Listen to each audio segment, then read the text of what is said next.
नमस्कार, आप देख रहे हैं इंडिया टीवी। आपके साथ मैं हूं मीनाक्षी जोशी।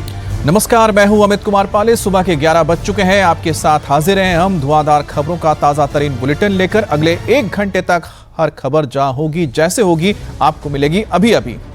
दिल्ली, मुंबई, लखनऊ, पटना, भोपाल, चाहे हो कोई शहर, हर जगह का हाल नॉन स्टॉप पहुंचेगा आप तक अभी अभी।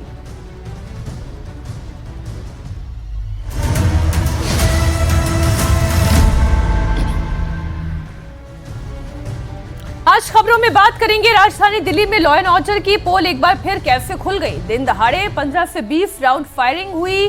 शूटर स्कूटी पर आए शख्स का मर्डर करके फरार हो गए। और राम मंदिर में चंदा चोरी में कहां तक पहुंची एसआईटी की जांच। बंगाल में अब किस नेता के ऊपर अंडे फेंके गए। गाजियाबाद में कैसे भैंसों के तबेले में चल रही थी आचार की फैक्ट्री। और दिल्ली से इंदौर और गाजियाबाद तक कैसे हुआ बुलडोजर एक्शन। आज कहां कहां चलेगा पीला पंजा और कैसे क्रैश हो गया अमेरिका का सबसे शक्तिशाली B-2 बॉम्बर।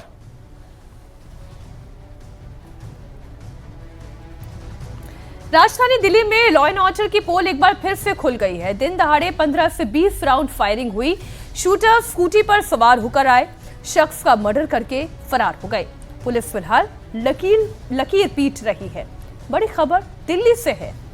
दिन दहाड़े फायरिंग से दिल्ली का दयालपुर इलाका थर्रा उठा। स्कूटी सवार 3 शूटर्स ने शख्स की हत्या कर दी। मारे गए युवक की पहचान राशिद के तौर पर हुई है, जो आम आदमी पार्टी का कार्यकर्ता बताया जा रहा है। रंगदारी ना देने पर अक्की डॉन गैंग के लोगों पर हत्या का शक है। करीब 15 से 20 राउंड फायरिंग की गई।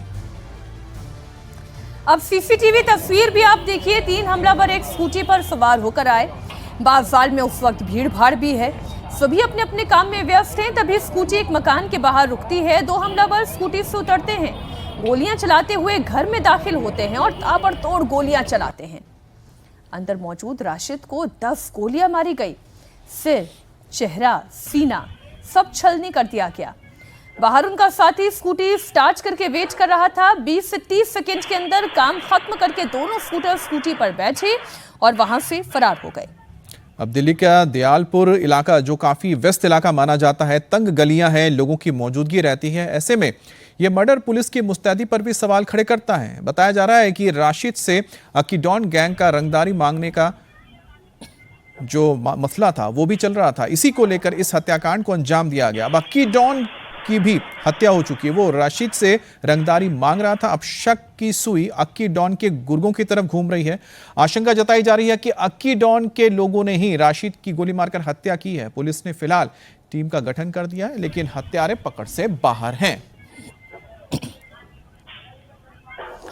इस तरह की वारदातें दिल्ली में आम क्यों हो गई हैं? दिल्ली में जान इतनी सस्ती क्यों हो गई है? लॉ एंड ऑर्डर का यह हाल क्यों हो गया है? सवाल दिल्ली पुलिस से पूछे जा रहे हैं। दिल्ली का दयालपुर इलाका गोलियों की तड़तड़ाहट से थर्रा उठा है। 15 से 20 राउंड फायरिंग दिन दहाड़े हुई है। मरने वालों की पहचान राशिद के तौर पर हुई है। वो आम आदमी पार्टी का कार्यकर्ता भी बताया जा रहा है। उसके चेहरे, सिर और सीने पर कुल 10 गोलियां लगी हैं।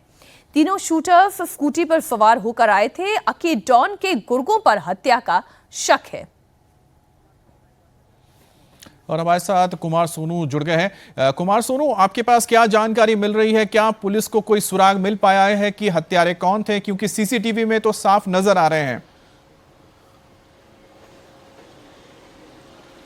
देखिए, बिल्कुल अमित, ये 3 जो हैं शूटर थे और ये एक स्कूटी पर सवार होकर आते हैं। सबसे पहले जब राशिद जो है देर शाम अपने घर के बाहर गली के कोने पर खड़ा होता है, तो उस दौरान उस पर ताबड़तोड़ गोलियां चलाई जाती है। तकरीबन 15 राउंड फायर जो हैं किए जाते हैं, जिसमें से 10 के करीब गोलियां जो हैं वो राशिद को लगी है। और उसके बाद वो मौके से हथियार लहराते हुए स्कूटी पर फरार हो जाते हैं। आपको बता दें, इसमें 2 सीसीटीवी है। दूसरी सीसीटीवी फुटेज में तीनों जो शूटर हैं वो जब फरार हो रहे हैं हथियार लहराते हुए, तो उनकी स्कूटी टकरा जाती है, गिरती है। तो कुमार सोनू, जो हम वीडियो देख रहे हैं और आपके पीछे के जो इलाका देख रहे हैं वो एक ही जैसा लग रहा है। अगर आप मौका वारदात पर ही हैं तो जरा जगह भी हमें दिखाइएगा, कहां पर यह वारदात हुई है? देखिए, यहां से कुछ कदमों की दूरी पर है अभी, क्योंकि यहां पर आगे कंस्ट्रक्शन का काम चल रहा है, तो यहां से हमें रास्ता चेंज करके जाना पड़ेगा। लेकिन अमित, मैं पूरा आपको सीक्वेंस समझा देता हूं कि ये तीनों शूटर जो हैं आते हैं शाम में, और जब राशिद अपने घर की गली के कोने पर खड़ा होता है तो उस वक्त ये ताबड़तोड़ गोलियां चलाते हैं। 2 शूटर जो है स्कूटी से उतरते हैं और उसके बाद एक के बाद एक अंधाधुंध गोलियां चलाना शुरू कर देते हैं। 15 राउंड फायर किए जाते हैं, जिसमें से 10 के करीब जो है वो राशिद को लगे हैं। आपको बता दें तकरीबन 6 महीने पहले भी राशिद पर जानलेवा हमला हो चुका है, जिसमें वो बाल बाल बच गया था। फिलहाल पुलिस पूरे मामले की जांच में जुटी हुई है। स्कूटी से घटना को अंजाम देने के बाद जब स्कूटी से तीनों शूटर फरार हो रहे होते हैं तो उस दौरान इनकी स्कूटी टकराकर गिर जाते हैं ये तीनों शूटर और उठते हैं। फिर उसके बाद स्कूटी पर सवार होकर हथियार लहराते हुए निकलते हैं। पूरा भीड़-भाड़ वाला पूरा इलाका है और कोई भी शख्स इन्हें रोकने की कोशिश तक नहीं करता कि इतनी बड़ी घटना को ये सरेआम अंजाम देकर फरार हो जाते हैं। हालांकि पुलिस सूत्रों का कहना है ये आपसी रंजिश का मामला भी हो सकता है और 2 गैंग के बीच की राइवलरी भी हो सकती है, क्योंकि जो मृतक राशिद है वो खुद जो है एक थाने का दयालपुर थाने का बेड कलेक्टर था, जिसे आमतौर पर आम पुलिस की भाषा में BC बोला जाता है और आम आदमी पार्टी से भी जो है ये किसी तरीके से जुड़ा हुआ था। हालांकि पुलिस अभी इस पूरे मामले पर कुछ भी ज्यादा बोलने को तैयार नहीं है, लेकिन पुलिस सूत्रों का साफ तौर पर कहना है कि जो शूटर हैं और जो स्कूटी है वो आइडेंटिफाई कर ली गई है। अब जल्द ही जो है पुलिस की गिरफ्त में होंगे तीनों शूटर। जी तो एक बात तो साफ है, दिल्ली में लॉ एंड ऑर्डर तो है नहीं कुमार, और ना पुलिस वालों का डर है इन अपराधियों को, क्योंकि जिस तरीके से इस पूरी हत्या को अंजाम दिया गया वो भी इतने भीड़ भाड़ वाले इलाके में लोगों के बीच में हत्या करके यहां से फरार हो गए। उसका साफ मतलब यह है कि अभी कानून का डर इन लोगों में नहीं है। बहुत शुक्रिया कुमार आपका इस पूरी जानकारी के लिए। और अभी में बड़ी खबर बेंगलुरु से आ रही है, जहां पर 22 साल की महिला के मर्डर से सनसनीखेज ये मामला अब सामने आया है। भवानी नाम की महिला की हत्या का मामला सामने आने के बाद हड़कंप मच गया। आरोपी ने उसे सुसाइड करार देने की कोशिश की। 22 साल की भवानी से आरोपी ऑटो ड्राइवर चंद्रशेखर ने सीक्रेट शादी की और जब लड़की की फैमिली वालों ने अपनी बेटी की सगाई तय की तो भवानी का गला घोंटकर उसने हत्या कर दी। आरोपी ने जहर खाकर खुद भी आत्महत्या का नाटक किया। पुलिस ने अब आरोपी चंद्रशेखर को दबोच लिया है। छानबीन हो रही है। जांच में सामने आया कि आरोपी चंद्रशेखर पहले से शादीशुदा था और 6 साल का उसका एक बेटा भी है। संवाददाता टी राघवन बेंगलुरु से हमारे साथ जुड़ गए हैं। ये जो 22 साल की भवानी है जिसकी हत्या करके खुद जहर खाने का नाटक कर रहा था, ये पकड़ में कैसे आया? जी देखिए मीनाक्षी, ये परिवार वालों को इस बात का शक हो गया था कि भवानी और चंद्रशेखर के बीच में कुछ रिलेशनशिप है, क्योंकि BSc की पढ़ाई पूरी करने के बाद भवानी ने यह कहा था कि वो अलग रहना चाहती है और तुलसी नगर में किराए के मकान पर रहती है। वहां पर जो रहती थी और किराए के मकान के जो मालिक हैं उनका यह कहना था कि वहां पर चंद्रशेखर का अक्सर आना जाना होता था और उन लोगों ने ये बताया भवानी और चंद्रशेखर ने कि वो दोनों हस्बैंड एंड वाइफ है। और ऐसा अब पता चल रहा है पुलिस की जांच में कि इन लोगों ने सीक्रेटिवली एक मैरिज भी की थी और उस दिन 13 जून को चंद्रशेखर ने अपने व्हाट्सएप स्टेटस पर उन दोनों को दोनों की साथ में ये फोटो लगाई थी और ये कहा था कि शादी की सालगिरह मुबारक हो। तब परिवार वालों को शक हुआ जब उन्होंने भवानी के व्हाट्सएप स्टेटस पर उसको देखा तो उन्होंने तुरंत भवानी के पिता श्रीनिवास को अलर्ट किया। लेकिन जब तक श्रीनिवास वहां पर पहुंच पाते भवानी के घर तक, तब तक ये बताया जा रहा है कि दोनों ने जहर खाया था। हालांकि भवानी ने उल्टी कर दी, वो चेतना में थी, तो उस वक्त चंद्रशेखर ने उसका गला घोंटकर हत्या कर दी। उसके बाद खुद भी जहर पी लिया। अब FSL के जरिए यह पता लगाने की कोशिश की जा रही है कि क्या सिर्फ चंद्रशेखर ने जहर पीने का नाटक किया था या फिर दोनों ही सुसाइड पैक्ट में एक दूसरे की जान जो है लेना चाहते थे। लेकिन फिलहाल चंद्रशेखर को भवानी की हत्या के मामले में बुक किया जा चुका है और उसे पुलिस इन्वेस्टिगेट कर रही है। अच्छा राघवन, एक बात बताइए कि जो ये चंद्रशेखर जिसका नाम लिया जा रहा है आरोपी है, इसका क्या बैकग्राउंड निकलकर सामने आया है? किस तरह के संपर्क में आई भवानी इसके? जी देखिए, चंद्रशेखर के बारे में बताया जा रहा है कि वो पहले से ही शादीशुदा है। ये बात उसने भवानी से भी छिपाई, ये बात कही जा रही है। उसको 6 साल का एक बच्चा भी है। तो आप जानिए कितने समय से, एक्चुअली जब से ये कॉलेज में पढ़ रही थी भवानी, ऐसा बताया जा रहा है कि चंद्रशेखर उसके संपर्क में आया था और उसके बाद दोनों के बीच में रिलेशनशिप डेवलप हो गया। हालांकि जब परिवार को इस बात का शक हुआ था तब भी उन्होंने भवानी को रोकने की कोशिश की थी, लेकिन भवानी उस वक्त जो है ऐसा कह सकते हैं कि चंद्रशेखर की तरफ बहुत ज्यादा अट्रैक्टेड थी। लेकिन जब उसके बैकग्राउंड के बारे में फैमिली को पता चला अमित, तो उन्होंने भवानी की सगाई तय कर दी थी और आने वाले सप्ताह में उसकी सगाई होनी थी। इसी बात का पता लगने के बाद चंद्रशेखर ने भवानी को इस बात के लिए मना लिया कि दोनों सुसाइड कर जान दे देंगे और उसकी हत्या कर दी। जी बहुत शुक्रिया आपका इस पूरी जानकारी के लिए राघवन। अब खबर दिल्ली में डिमोलिशन की। दिल्ली में एक बार फिर बुलडोजर चल रहा है और इस बार एक्शन कालिंदी कुंज में चल रहा है। हाईकोर्ट के आदेश पर एमसीडी ने कार्रवाई शुरू कर दी है। भारी पुलिस की मौजूदगी के बीच इलाके में बुलडोजर चलना शुरू हो गया है। दिल्ली हाईकोर्ट के आदेश के बाद जीरो जोन में बुलडोजर चल रहा है और इस दौरान सीलिंग की प्रक्रिया भी कराई जाएगी।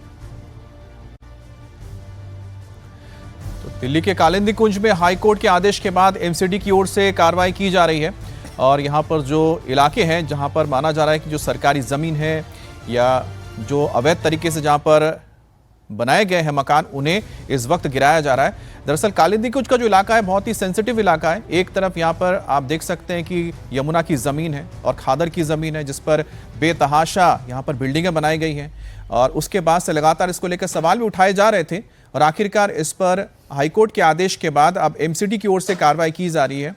करीब 22 किलोमीटर का ये इलाका है जिसके ऊपर ये अवैध निर्माण किया गया है और अवैध निर्माण को अब गिराने का काम शुरू हो चुका है। और कालिंदी कुंज में जैसा कि बराज है और उसके साथ ही साथ एक ऐसा इलाका है जहां से नोएडा और साउथ दिल्ली जुड़ता है और यहाँ पर ट्रैफिक जाम की भी बड़ी समस्या रहती है। तो ऐसे में ये पूरा इलाका यहाँ पर रीडेवलप करना पड़ेगा, तो सबसे पहले अवैध कब्जे हटाने जरूरी है।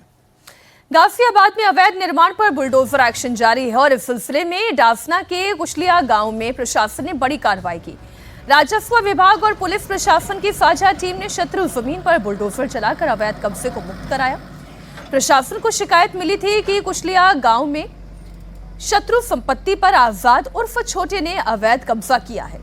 इसके बाद रिकॉर्ड की जांच भी की गई। जांच में शिकायत सही पाए जाने के बाद अवैध निर्माण को हटाने का आदेश जारी हुआ। इसके बाद राजस्व विभाग की टीम पुलिस के साथ मौके पर पहुंची और अवैध निर्माण को गिरा दिया गया। तो ये तस्वीर आप देख रहे हैं गाजियाबाद से आ रही है जहां पर अवैध निर्माण को गिराया जा रहा है। 14 जून और 15 जून की तस्वीर आप देख रहे हैं। तो लगातार गाजियाबाद और इसके आसपास के इलाकों में जहां पर भी सरकारी संपत्ति थी या फिर यहां पर जबरन सरकारी जमीन पर मजार बनाए गए थे या मदरसे बनाए गए थे या फिर कोई लोगों ने आम अपने घर भी बनाए थे, उसको भी इस वक्त प्रशासन की ओर से गिराया जा रहा है। सूचना मिली थी कि कुशलिया गांव में आजाद उर्फ छोटे नामक व्यक्ति ने 142 वर्ग मीटर जमीन पे, जो कि शत्रु संपत्ति की जमीन है, उस पे कब्जा किया है। उसके बाद में हमारी टीम्स वहां पे पहुंची और उसको वेरीफाई किया गया और उसके बाद में पुलिस बल के साथ में राजस्व की टीम ने उस कब्जे को आज हटा दिया है। लगभग 80 लाख रुपए के आसपास की जमीन है जिसे कब्जा कराया गया है। लगातार जैसा कि आप अवगत है कि हम लोग जितनी भी हमारी शासकीय संपत्ति है उनमें भूमाफियाओं के विरुद्ध अभियान चला रहे हैं। उसी के अंतर्गत इसका चिन्हीकरण किया गया था और इस कब्जे को हटवा दिया गया है। अब भिलाई में भी अवैध निर्माण पर बड़ा एक्शन हुआ है। प्रशासन की ओर से सरकारी जमीन पर बने अवैध मदरसे पर बुलडोजर चला है। नगर निगम, राजस्व विभाग और पुलिस की साझा टीम ने यह भारी सुरक्षा बंदोबस्त के साथ कार्रवाई शुरू की। प्रशासन का कहना है कि सरकारी जमीन पर अवैध कब्जे की शिकायतों की जांच के बाद यह कदम उठाया गया है। कार्रवाई के दौरान किसी भी तरह से अप्रिय स्थिति ना हो, इससे निपटने के लिए बड़ी तादाद में पुलिस फोर्स भी तैनात किया गया। 4 पुलिस थानों के प्रभारी मौके पर मौजूद थे। संवेदनशील इलाका होने के कारण पुलिस ने मदरसे के चारों तरफ रास्ते को ब्लॉक कर दिया था। जमीन को कब्जे से छुड़ाने के लिए नगर निगम ने हाईकोर्ट में याचिका दायर की थी। हाईकोर्ट का फैसला आते ही बुलडोजर की कार्रवाई शुरू हो गई। अब बात चाइनीज मांझे के कहर की। सरकार की तमाम कोशिशों के बावजूद चाइनीज मांझे का कहर थमने का नाम नहीं ले रहा है। इस बार उत्तर प्रदेश के गन्ना मंत्री संजय गंगवार का भतीजा इसकी चपेट में आया। इसकी वजह से मंत्री के भतीजे की गर्दन कट गई। उसे गंभीर हालत में अस्पताल में भर्ती कराया गया है। यह हादसा बरेली के व्यस्त इलाकों में शामिल श्यामगंज फ्लाईओवर पर हुआ। वीर सिंह गंगवार नाम का बच्चा स्कूटी से जाते वक्त अचानक चाइनीज मांझे की चपेट में आ गया। चाइनीज मांझा उसके गले में आकर फंस गया, जिसकी वजह से उसके गर्दन पर गहरा जख्म हो गया और वो संतुलन खोकर स्कूटी समेत सड़क पर गिर गया। जब वीर सिंह गंगवार ने अपने हाथ से चाइनीज मांझा हटाने की कोशिश की तो उसकी उंगलियां भी कट गई। वीर गंगवार को तत्काल अस्पताल में भर्ती कराया गया, जहां 3 घंटे के ऑपरेशन के बाद उसकी हालत स्थिर बताई जा रही है। और भतीजे का गला चाइनीज मांझे से कटने की खबर सुनकर यूपी के गन्ना मंत्री बरेली पहुंचे और सवाल उठाए कि पाबंदी लगने के बावजूद चाइनीज मांझे आखिरकार कैसे बाजार में बिक रहे हैं। मेरा भतीजा वीर है, ये महत्वपूर्ण नहीं है। महत्वपूर्ण यह है कि कोई भी व्यक्ति चाइनीज मांझे से चोटिल हो सकता है, किसी का एक्सीडेंट हो सकता है। आज इस विषय पे मैं अभी सर्किट हाउस में, हालांकि अभी वो ओटी में है, ओटी से निकलेगा तो मैं डीएम और एसपी साहब को, दोनों लोगों को सर्किट हाउस में बुला के बात करूंगा। चाइनीज मांझे पर पूरी लगा रखा है, तो चाइनीज मांझा ये मार्केट में क्यों आ रहा है? वहीं बरेली के एसएसपी ने कहा कि पहले से चाइनीज मांझे के खिलाफ अभियान चलाया जा रहा है। अब इस घटना के बाद दोबारा अभियान तेज किया जाएगा। हमारे सहयोगी विशाल प्रताप सिंह जुड़ गए हैं इस खबर पर, लेकिन उससे पहले आपको एसएसपी का बयान सुनाते हैं। सुबह एक व्यक्ति के चाइनीज मांझे से घायल होने की सूचना प्राप्त हुई थी शामतगंज के पास में, थाना बारादरी अंतर्गत उनका उपचार कराया जा रहा है। जितने भी यहाँ मांझा बनाने वाले हैं उनके यहाँ पूर्व में भी अभियान चला के और भारी संख्या में गिरफ्तारियां की गई थी और बरामदगी की गई थी। एक बार पुनः जनपद स्तर पर अभियान चला के जो भी इस तरह का मांझा जो हार्मफुल हो सकता है उसको अगर स्टोर कर रहे हैं या फिर उसका विक्रय कर रहे हैं, उनके विरुद्ध अभियान चला के कार्रवाई सुनिश्चित की जाए। और विशाल प्रताप सिंह हमारे साथ जुड़ गए हैं। विशाल, क्या जानकारी मिल रही है? फिलहाल बच्चे की हालत कैसी है? दूसरी बात तो ये कि जो मंत्री जी भी सवाल उठा रहे हैं कि जब बैन है तो फिर चाइनीज मांझा कैसे मार्केट में है?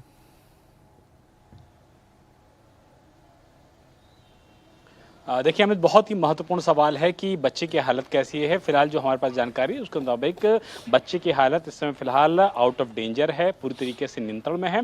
और दूसरी बात जो आपने उठाई वो सबसे ज़्यादा इंपॉर्टेंट इसलिए हो जाती है कि अगर चाइनीज़ मांझे पर इस तरीके से प्रतिबंध उत्तर प्रदेश में लागू है, कागज़ों के जरिए आदेश होकर लागू है, उसके बावजूद अगर उसका भंडारण हो रहा है, उसको विक्रय किया जा रहा है, वो मार्केट में लोगों तक पहुँच रहा है, लोग उससे पतंग उड़ा रहे हैं। फ्लाईओवर्स के ऊपर, जैसा कि इस मामले में हुआ, बरेली के फ्लाईओवर के ऊपर मांझा बाकायदा मौजूद था। और सबसे इंपॉर्टेंट ये हो जाता है कि जो लोकल अथॉरिटीज़ होती हैं, जो नगर निगम होता है, जो म्यूनसिपैलिटी होती है, उसकी भी ये जिम्मेदारी बनती है कि अगर कहीं फ्लाईओवर पर इस तरीके का जो प्रतिबंधित मांझा है उसकी मौजूदगी है, वो मौजूद है, तो कम से कम उसको हटाने का काम भी लोकल अथॉरिटीज़ के लिए एक बड़ी चुनौती बन गया है। क्योंकि लगातार चाइनीज़ मांझे का बाजार में आना, बिकना और उसके बाद इस तरीके का हादसा का होना, ये दिखाता है कि प्रशासन की जो बातें होती हैं और जो प्रशासन का एक्शन ग्राउंड पे होता है उसमें कहीं ना कहीं फर्क नजर आता है। और यही वजह है कि इस तरीके के हादसे सामने आते हैं। बरेली के एसएसपी बोल रहे हैं, मंत्री का चूंकि भतीजा है वो खुद भी बोल रहे हैं कि ये इंपॉर्टेंट नहीं है कि मंत्री के भतीजे के साथ ये घटना हुई है या किसी आम इंसान के साथ हुई है।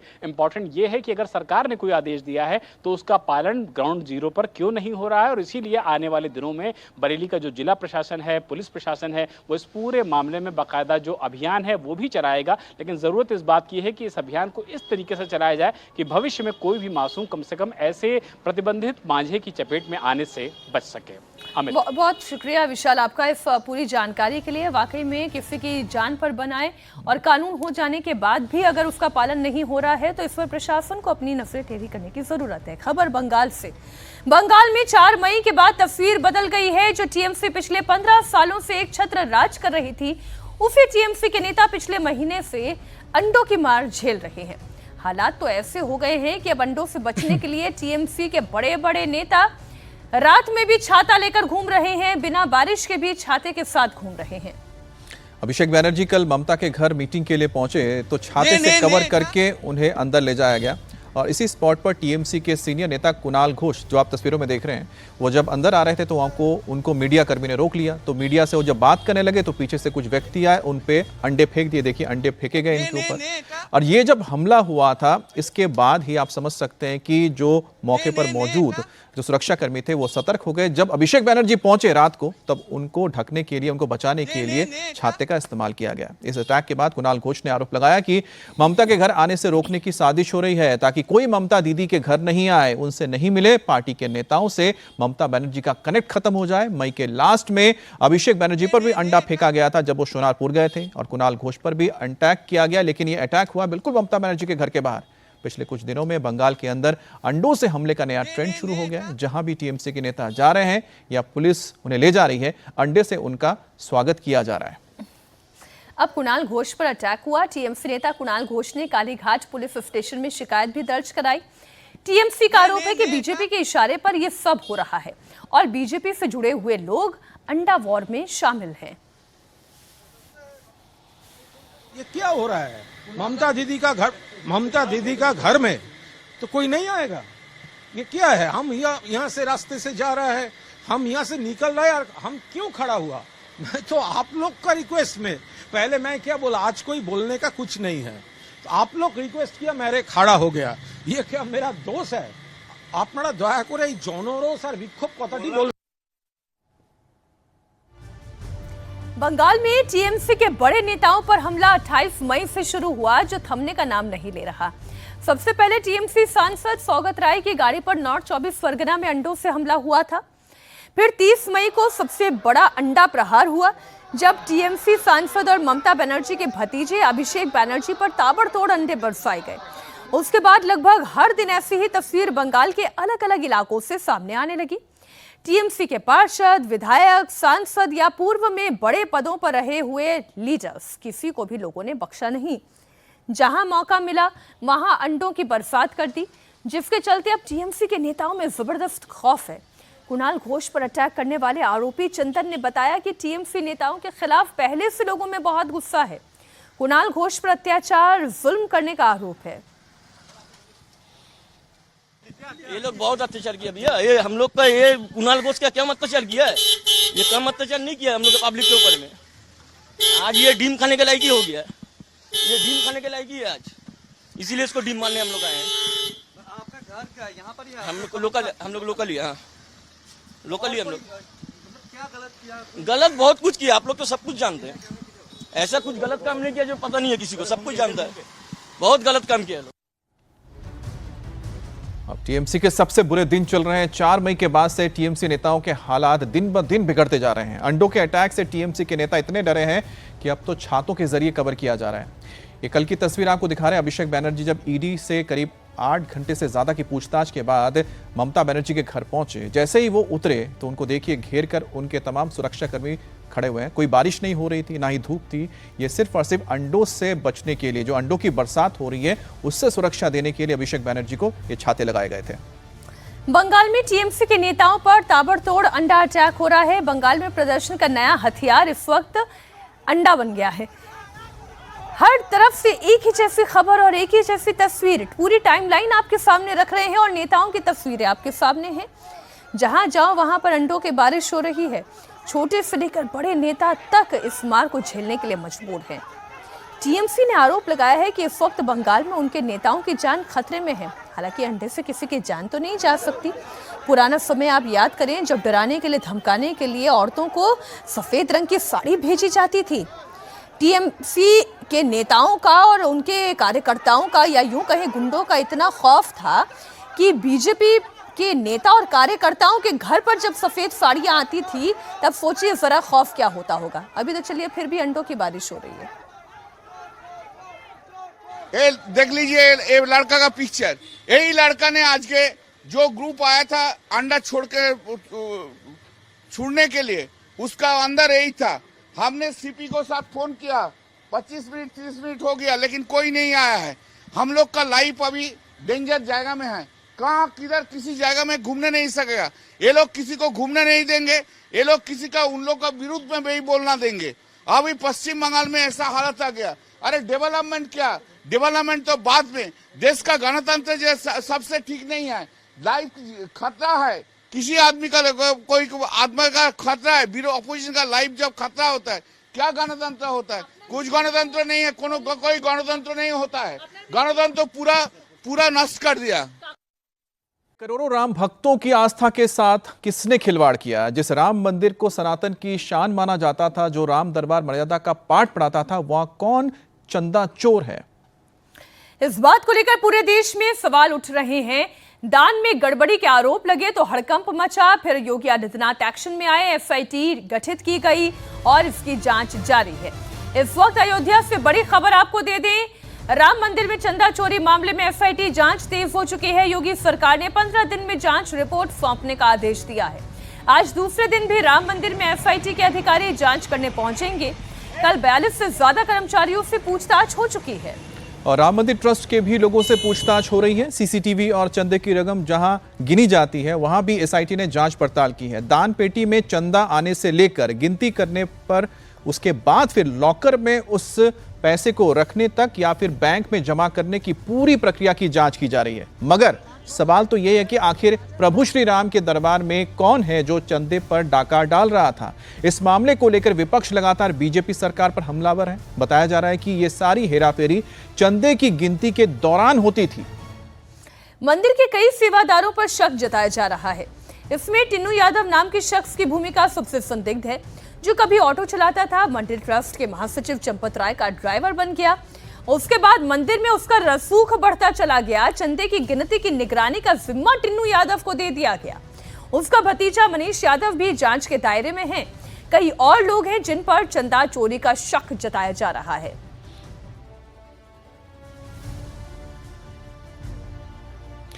अब चंदा चोरों का भंडाफोड़ एसआईटी को करना है। इसके लिए तेजी से जांच चल रही है। लेकिन ये चोरी कैसे होती थी, जरा इस पर भी गौर कीजिए। चंदे की रकम गिनी जाती थी, नोटों के बंडल तैयार होते थे। आरोप है कि बंडल में कुछ लोग 100 से ज्यादा नोट डाल देते थे। आमतौर पर 100 नोटों की एक गड्डी होती है, लेकिन 100 की बजाय इसमें 150 नोट रख दिए जाते थे। फिर लॉकर में रखते वक्त एक्स्ट्रा नोट निकाल लेते थे। इस मामले में ट्रस्ट के भी कुछ लोगों पर एसआईटी ने शक जाहिर किया है।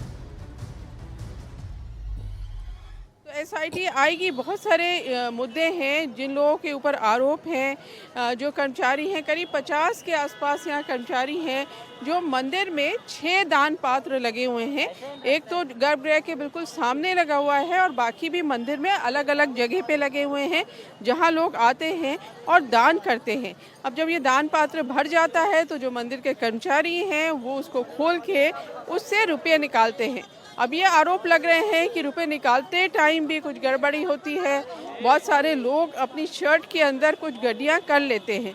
अब इस मंदिर में अभी तक 3000 करोड़ रुपए का चढ़ावा आ चुका है और लोग बहुत बड़ी तादाद में जो श्रद्धालु आते हैं, अंदर आप जाएंगे तो 2 यहाँ पे डोनेशन सेंटर ट्रस्ट ने बना रखे हैं।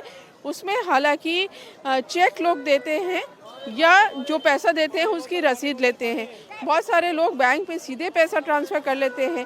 इन सब चीज़ों में तो गड़बड़ी होने की आशंका नहीं है, लेकिन बहुत सारे लोग अपने जेवर देते हैं, सोना चांदी कीमती वस्तु। अब इस पर भी कहा जा रहा है कि जैसे लोगों ने जो दिया कीमती वस्तु उसको हल्का करके रख दिया, जैसे सोना है, सोने की चेन है तो हल्की चेन रख दी, या जो ये सोना चांदी गलाने के लिए ले जाया जाता है बीच में कुछ गड़बड़ कर दिया। तो ये सारे आरोप कितने सच हैं, बड़ा टास्क है एसआईटी के सामने, लेकिन उम्मीद यही की जा रही है कि सच जल्दी सामने आ जाएगा। क्योंकि ये करोड़ों हिंदुओं की आस्था का मामला है, प्रभु श्री राम की मर्यादा का मामला है, लिहाजा योगी सरकार कोताही नहीं बरतना चाह रही है। लिहाजा खुद सीएम योगी आदित्यनाथ ने इस मामले को गंभीरता से लिया है। किसी को भी बख्शा नहीं जाएगा। ये सीएम योगी का प्रण है। जिसने भी राम भक्तों की आस्था से फरेब किया, उन्हें सलाखों के पीछे पहुंचाया जाएगा। और योगी आदित्यनाथ ने जो एसआईटी बनाई है वो राम मंदिर परिसर में है। एक सीसीटीवी खंगाला जा रहा है। दान पेटी से लेकर लॉकर तक हर चीज की जांच की जा रही है। गुप्त कमरा जहां चंदे की रकम गिनी जाती है वहां भी तफ्तीश हो रही है। 50 कर्मचारियों पर शक है। 42 से ज्यादा की पूछताछ हो चुकी है। मंदिर ट्रस्ट के कुछ लोगों पर भी इस वक्त शक है। सोमवार यानी कि कल एसआईटी ने जांच की शुरुआत की। दोपहर करीब 2:30 बजे टीम राम मंदिर पहुंची और रात करीब 10 बजे तक रही। इस दौरान दान पात्रों पर लगे हुए सीसीटीवी के फुटेज देखे गए। 42 सेवादारों से सवाल जवाब हुआ। चंदा गिनती स्थल का भी निरीक्षण किया गया। कैश लॉकर्स का भी जायजा लिया गया। साथ ही 2021 से लेकर अब तक के दस्तावेज भी खंगाले गए। इधर एसआईटी की टीम राम मंदिर परिसर पहुंचने वाली है दूसरे दिन की जांच के लिए और टीम इस वक्त सरयू गेस्ट हाउस से निकल चुकी है और राम मंदिर पहुंचेगी और आज के दिन भी जांच पड़ताल की जाएगी। एसआईटी की जो टीम है वो लखनऊ से अयोध्या पहुंच चुकी है और इस समय आप देख सकते हैं कि लखनऊ के जो कमिश्नर हैं विजय विश्वास पंत अपनी गाड़ी से फिलहाल निकल रहे हैं। लखनऊ की जो आईजी हैं किरण एस वो भी बैठे हुए हैं। विशेष सचिव वित्त विभाग के भी हैं और फिलहाल यहाँ से जो एसआईटी की टीम है ये राम मंदिर परिसर की तरफ निकल चुकी है। यानी कि जो इन्वेस्टिगेशन है उस इन्वेस्टिगेशन को आगे बढ़ाया जाएगा। कल जिस तरीके से एसआईटी ने 8 घंटे लंबी पूछताछ की थी, पूरे क्रमांक को समझा था, पूरा सीक्वेंस ऑफ इवेंट समझा था और उसके बाद अपनी इन्वेस्टिगेशन को कल खत्म किया था। लेकिन आज ये इन्वेस्टिगेशन फिर से शुरू हुआ है। एसआईटी की टीम मंदिर परिसर में पहुंचेगी, सीक्वेंस ऑफ इवेंट को समझेगी, किस किस लोगों की लापरवाही है, किसने किसने चोरी की है और किसने किसने सीसीटीवी को बंद करने में अहम भूमिका निभाई है। इन सारी चीज़ों के जो सीक्वेंस हैं वो एसआईटी समझेगी। लेकिन आप देख सकते हैं कि एसआईटी की टीम फिलहाल यहाँ से निकल चुकी है और आज भी ये इन्वेस्टिगेशन आगे बढ़ेगा, आगे जाएगा और उसके बाद एसआईटी किसी निष्कर्ष पर पहुंचेगी, शासन को रिपोर्ट प्रेषित की जाएगी और उसके बाद साफ हो पाएगा कि राम मंदिर परिसर में जो इतने करोड़ों की चोरी का मामला सामने आया है उसके पीछे का असल सच क्या है। अब चंदा चोरों पर योगी का हंटर चलना तो तय माना जा रहा है, क्योंकि राम मंदिर का मुद्दा बीजेपी के लिए भी आस्था से कम नहीं है। बिल्कुल। और आज भी राम मंदिर परिसर में एसआईटी के अधिकारी जांच करेंगे। अधिकारी पहुंच रहे हैं। चंदे में गड़बड़ी को लेकर यह जांच की जा रही है। कल 8 घंटे तक टीम ने इन्वेस्टिगेशन किया। रडार पर कई नाम भी हैं, मसलन जैसे टिन्नू यादव, उसका साथी मनीष यादव, लवकुश सिंह, अनुकल्प मिश्रा, केडी तिवारी, करुण, ऋतिक सिंह और राजेश पाठक। इधर मंदिर ट्रस्ट के चेयरमैन निपेंद्र मिश्रा ने कहा कि किसी भी दोषी को बख्शा नहीं जाएगा। मैं नहीं समझता कि किसी प्रकार इसमें अब ढिलाई बरती जाएगी। इसके कई पहलू हैं। एक आपराधिक पहलू है, दूसरा भविष्य के सुधार का पहलू है। ये दोनों जब हो जाएगा तभी श्रद्धालु का विश्वास हम जीत पाएंगे। तो इसके लिए पूरी तरीके से ट्रस्ट ने अपना मन बना लिया है और जितना सहयोग ये समिति एसआईटी चाहेगी, जिला प्रशासन से भी मेरी कल बात हुई, उन लोगों ने भी पूरी तरीके से जो भी हो सकता है सहयोग की बात बताई है। अब चंदा चोरी के मुद्दे पर अखिलेश यादव लगातार योगी सरकार पर हमलावर हैं, जिस पर योगी ने पलटवार किया है। कहा कि राम भक्तों पर गोलियां चलाने वालों को भी राम की याद आ गई। ये सब चुनाव का असर है। राम भक्ति की बात वे भी कर रहे हैं जो कल तक राम भक्तों पर गोलियां चलाते थे। उनको भी एहसास हो गया राम भक्ति की ताकत का। अब उनको भी इस बात का एहसास हो रहा है कि अगर वे इससे भटके तो ऐसा ना हो कि जनता फिर उनको हमेशा के लिए ही भटका दे। अब वह भी उस मुद्दे पर आस्था की बात करने लग गए। अब उनको आस्था याद आ रही है। अब उनको साधु संतों का सम्मान याद आ रहा है। अच्छी दिशा में चल रहा है। अयोध्या विकास का भी और विरासत का भी एक मॉडल बन करके प्रधानमंत्री मोदी जी के मार्गदर्शन में, उनके नेतृत्व में आगे बढ़ा है। इधर पटना में खान कोचिंग के बाहर फायरिंग के मामले के बाद अब गोलीकांड को लेकर तनाव बना हुआ है। रोशन आनंद ने खान सर पर अपने भाई की हत्या का आरोप लगाया। मामले की जांच सीबीआई से कराने की मांग की। रोशन आनंद का दावा है कि साजिश के तहत उनके भाई प्रिंस की हत्या की गई, जिसे लेकर उनके छात्रों ने कैंडल मार्च निकाला और न्याय की मांग की।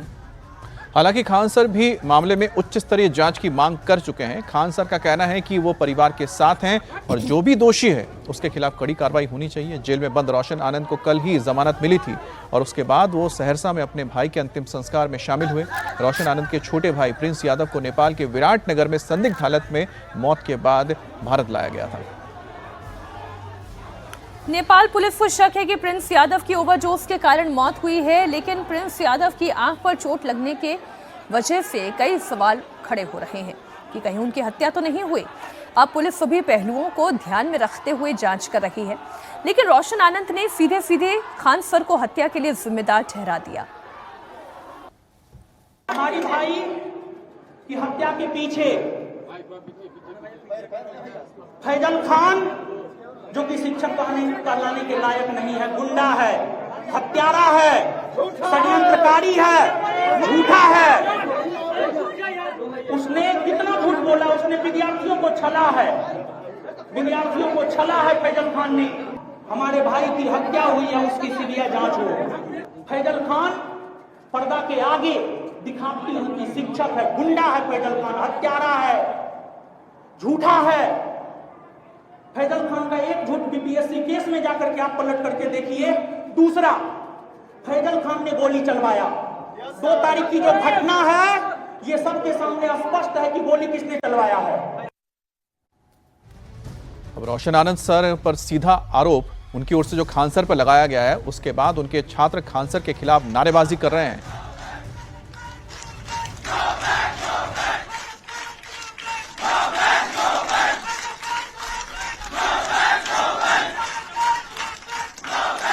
आखिर क्यों इतना बड़ा घटना घट गया?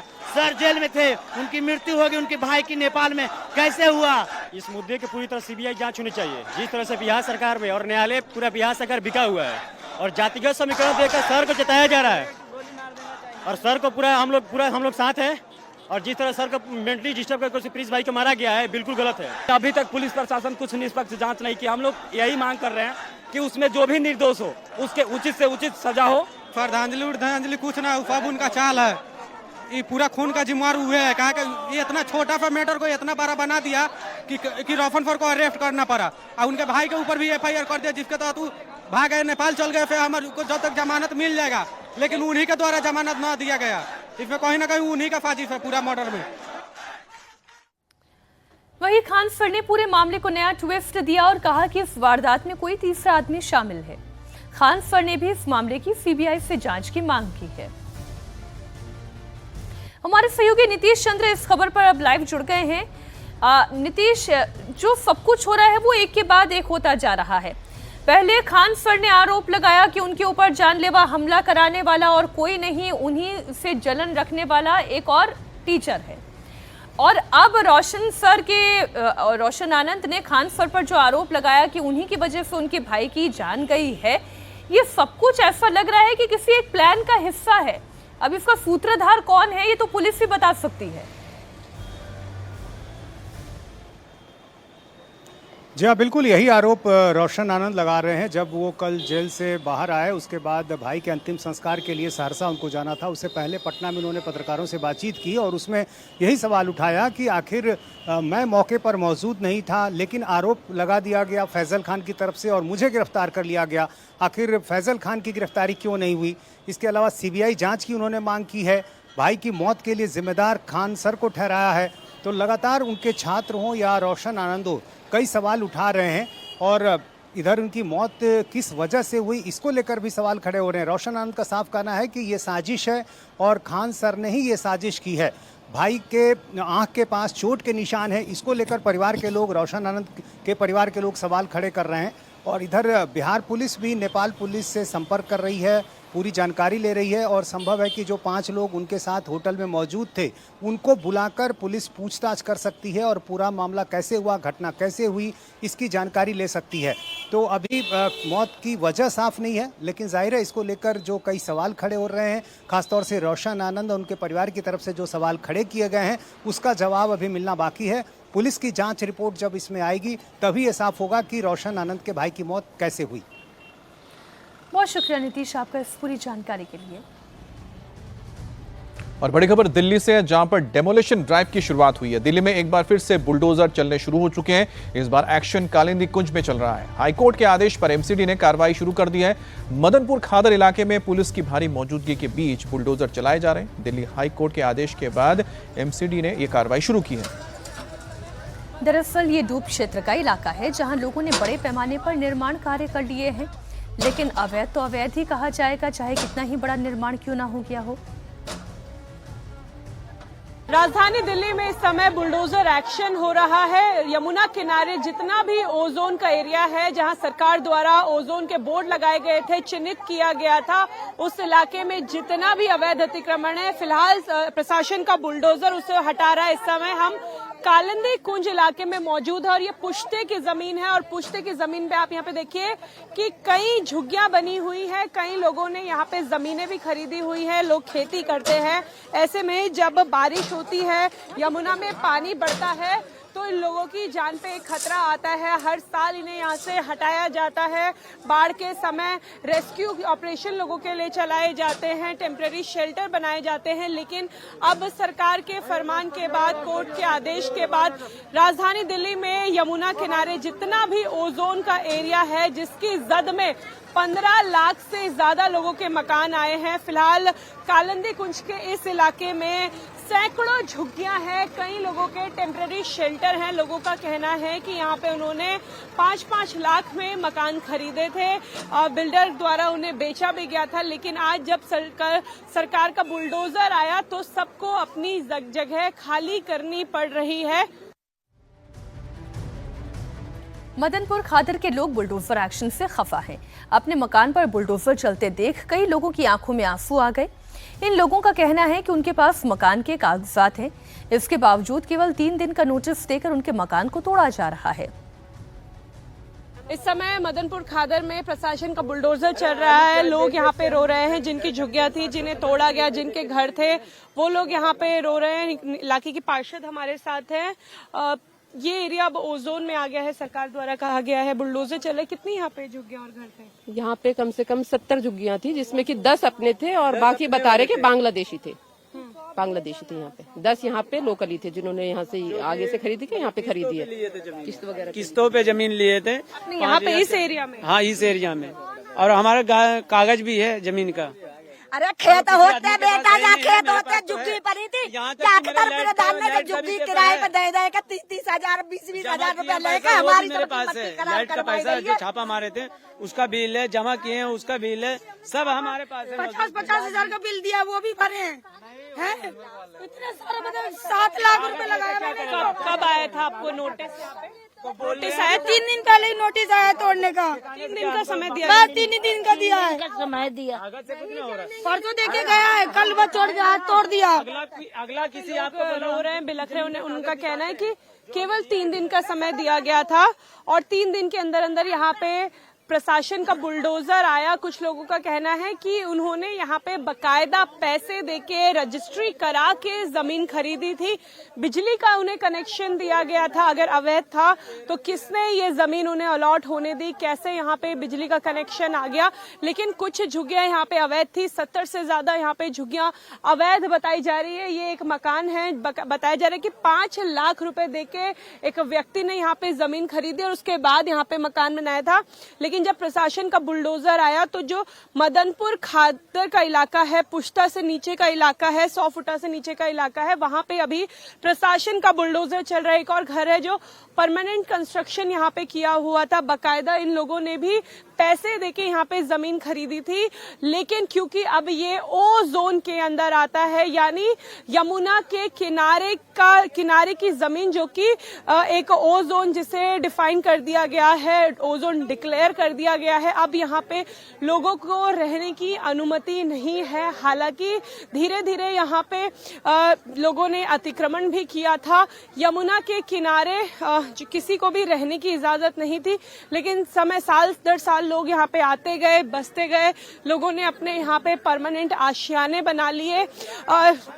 नजफगढ़ से लेके कालिंदी गुंज तक उस्मानपुर का गांव है, यमुना बाजार का इलाका है, जहाँ पे प्रशासन ने नोटिस भेज दिया है। कुछ लोग इसके खिलाफ कोर्ट में गए हैं और जो लोग कोर्ट नहीं जा पाए, फिलहाल उनके यहाँ प्रशासन का बुलडोजर पहुंच चुका है, डीडीए का बुलडोजर पहुंच गया है।